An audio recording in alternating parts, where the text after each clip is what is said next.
నమస్తే. Lions club international ఆధ్వర్యంలో నిన్న Medak region conference awards Pitlam గ్రామంలో రీజియన్ చైర్పర్సన్ అయిన శ్రీమతి లయన్ అనితా సంజీవ్ రెడ్డి గారి ఆధ్వర్యంలో చాలా అత్యంత వైభవంగా నిర్వహించడం జరిగింది. లయన్స్ క్లబ్ అంటేనే సేవా కార్యక్రమాలు, అనేక సేవా కార్యక్రమాలతో ముందున్న లయన్స్ క్లబ్ అనే కాకుండా అందరి ఒక దానికేదని కాకుండా అన్ని క్లబ్లకు కూడా సుమారుగా మెదక్ రీజియన్ లో 14 క్లబ్స్ ఉంటాయి.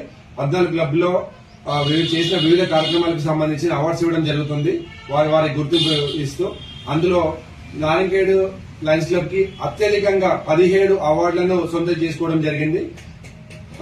ఈ 17 అవార్డులలో ముఖ్యంగా ఎక్సలెంట్ క్లబ్ అవార్డు చాలా ప్రతిష్టాత్మకమైనది, అది అందుకోవడం జరిగింది. అదేవిధంగా కేటగిరీకి సంబంధించి ఎక్సలెంట్ శుభారంభ కార్యక్రమం, ఎక్సలెంట్ మెంటల్ అవేర్నెస్ కార్యక్రమం, excellent environmental services, excellent calendar of events and best